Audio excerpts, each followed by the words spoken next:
अस्सलामुअलैकुम, मैं हूं मज़हर अली। आप देख रहे हैं मज़हर फूड सीक्रेट। आज हम बनाएंगे चिकन कोरमा, जो कि बहुत मज़े का बनता है और बनाना भी बहुत आसान है।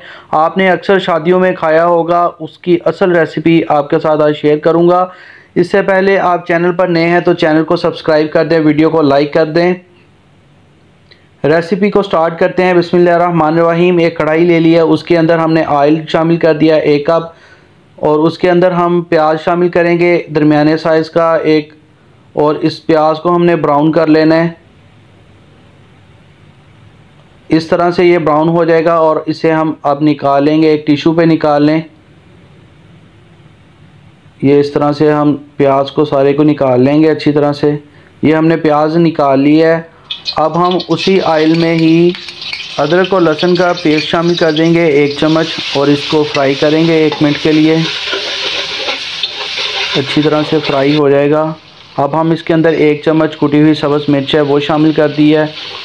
इसे थोड़ा सा फ्राई कर लें।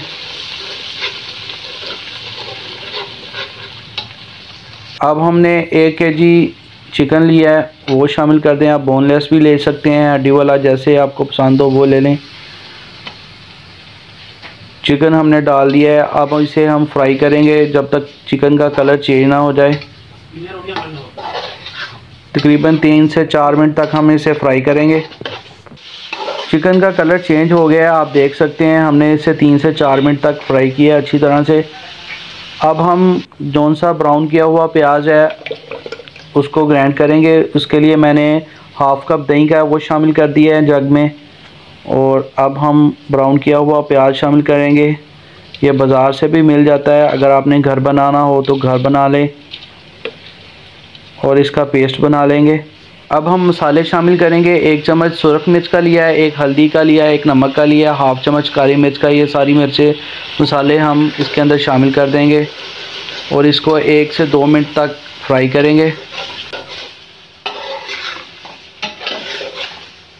चिकन को हमने फ्राई कर लिया है। अब हम इसके अंदर जौन सा पेस्ट बनाया था प्याज का और दही का वो शामिल कर देंगे और इसे मिक्स कर लेंगे।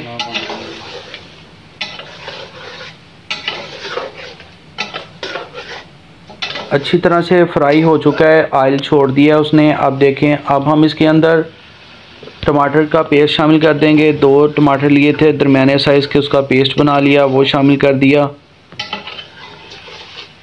अब हम इसकी पकाई करेंगे, और साथ में ही 5 टेबलस्पून मैंने दही के लिए थे, उसके अंदर मैंने 2 टेबलस्पून कोरमा मसाला वो शामिल करके मिक्स करके वो शामिल कर दिया है। देखें, माशाल्लाह से चिकन कोरमा हमारा बिल्कुल तैयार हो गया। अब इसके ऊपर धनिया शामिल कर देंगे, और अब हम इसे एक प्लेट में निकालते हैं। माशाल्लाह से देखिए कितनी प्यारी ग्रेवी बनी है और खुशबू भी बहुत प्यारी आ रही है। उम्मीद करता हूँ कि आपको मेरी रेसिपी पसंद आई होगी। मेरे चैनल को सब्सक्राइब कर दें, वीडियो को लाइक कर दें। दुआओं में याद रखिएगा। अल्लाह हाफ़िज़।